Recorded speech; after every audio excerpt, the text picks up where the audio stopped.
안녕하십니까. 진실과 팩트 소식을 논리정연하게 뉴스 기사 소식을 전해드리는 자유파 퇴근TV입니다. 오늘도 우리 자유민주주의를 수호하며 우리 보수의 미래, 정말 우리나라가 올바른 길을 가고 있는지 우리 퇴근TV 가족분들과 함께 살펴보도록 하겠는데요. 오늘도 우리 퇴근TV 가족분들 정말 이 영상이 널리 퍼질 수 있도록 저희 같은 청년에게 힘을 주시어 특히 구독, 좋아요, 알람 설정 한 번씩 꼭 부탁드리겠습니다. 구독 한 번씩 꼭 부탁드리고요. 멸공 댓글 한 번씩 꼭 써주시면서 바로 시작하도록 하겠습니다. 우리 퇴근TV 가족분들, 우리 윤석열 대통령의 이 비상계엄 선포 이후에 정말 이 대한민국 정치 상황을 바라보면서 정말 많은 청년들과 시민들이 그동안 이 정치권에 벌어졌던 일들에 대해 다시 한번 관심을 가지게 되었습니다. 그동안 민주당의 반복된 탄핵 추진, 무려 30번이나 진행을 했고, 그리고 특수활동비에 어떻게 만들었죠? 빵원을 만들어 놓았죠. 네, 빵원을 만들어 놓았다가 본인들이 지금 현재 정권을 잡아놓으니까 이 특활비를 다시 부활시켰습니다. 그리고 다수 야당의 이 야당을 이용해서 입법 폭거가 일어났었죠. 이런 상황 속에서 아무래도 우리 윤석열 대통령은 대통령 위치에 있었죠. 그렇기 때문에 일반 시민들보다는 전체적인 더 넓은 시야를 가지고 이렇게 가다가는 대한민국 정말 큰일 난다 라고 판단을 했고, 그에 따라 윤석열 대통령은 결국 비상계엄을 선포했습니다. 비상계엄은 헌법에 규정된 대통령의 권한 중에 하나입니다. 다만 그 선포, 요건과 절차, 그리고 당시 상황이 적절했는지에 대해서는 현재에도 여러 가지 의견과 법적 판단이 이어지고 있습니다.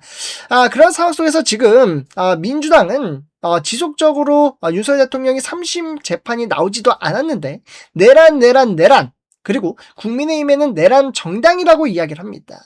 이 프레임을 씌우는 것이죠. 제가 아는 내란이란 퇴근TV 하실분들, 이 내란의 뜻 자체는 대한민국 형법상 국헌을 문란하게 할 목적으로 폭동을 일으키는 경우를 의미합니다.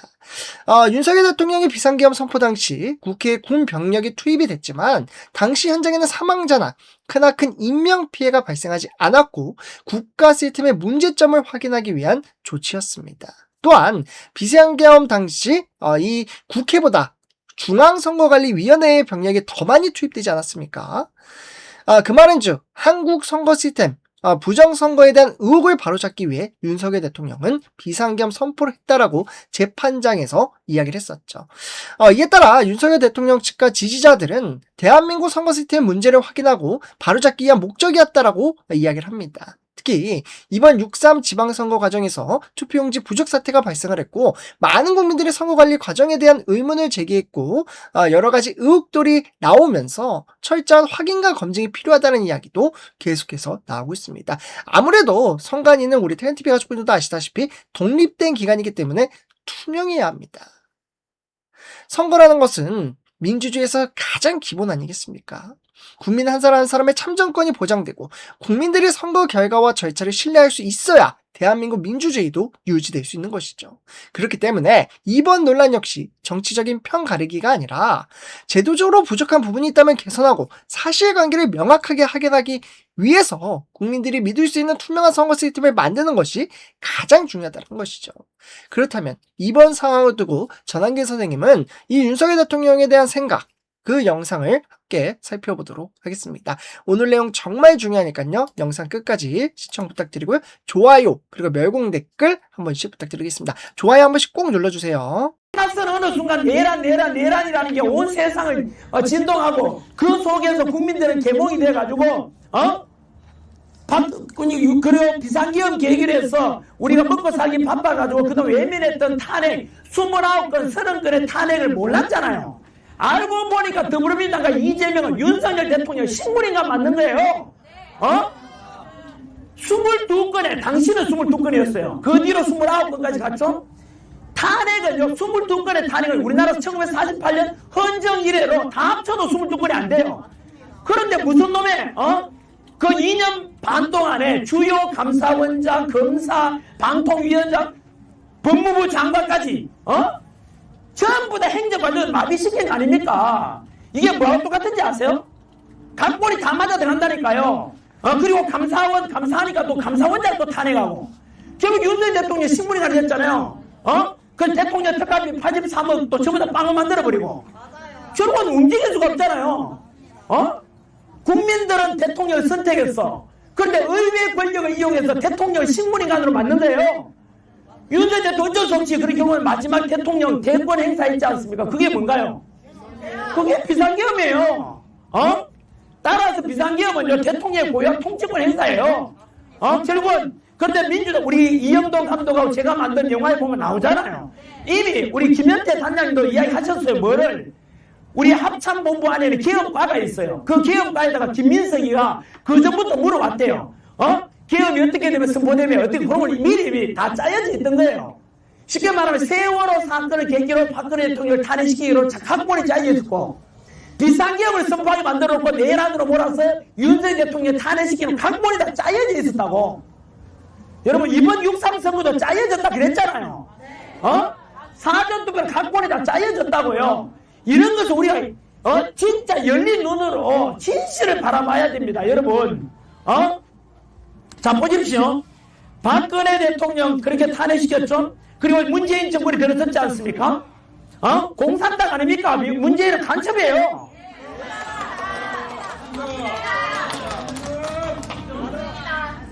일곱 비밀을, USB를 김정은한테 넘겼잖아요.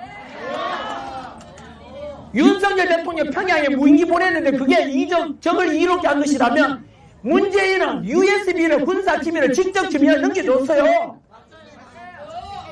우리 지금 좀 이따 출연하시는 국정원, 우리 국정원에 계셔서 분 나오실 건데 이따가요. 이거 직접 다 하는 거죠. 국정원에도 알고 있어요. 무슨 정보인지를. 거기에다가 문재인도 마찬가지고요. 그 다음에 이재명 정권은 더 하잖아요. 결국은 뭐냐면 각본이 다 짜여져 있어요. 박근혜 대통령 세월의 사건을 엮어가지고 국정농단 만들어서 탄핵시키고, 그리고 나서 지금은 이제 다 드러났죠. 그럼 이미 역사는 흘러버렸잖아요. 그게 좌파들이 하는 짓이에요.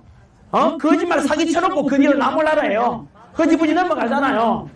그 뒤로 윤석열 대통령이 또 국민들이 끼어있는 거죠. 문재인 정권 5년 지났지만 이건 아니다 싶어가지고 이재명은 안 된다 해서 윤석열 대통령을 사실상요 여론조사는 10% 이상 앞섰는데, 그런데 개표해보니까 0.7% 차이 난 거 아세요? 한 번 더 말씀드릴까요? 2022년 대통령 선거 때 윤석열 대통령과 그 당시에 이재명이 맞붙었는데 여론조사는요 윤석열 대통령이 10% 이상 앞섰다고요 원래. 그런데 왠지 깨보니까 몇 프로 차이 났다고요? 0.7%. 왠지 아세요?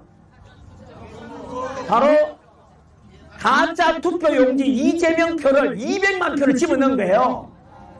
안 믿죠? 또 음모론이라 하겠죠? 역사가 지나보면 알게 됩니다. 그 전부 다 가짜라고. 짜여져 있다니까요. 사전투표는. 그때도 짜여져 있었다고요.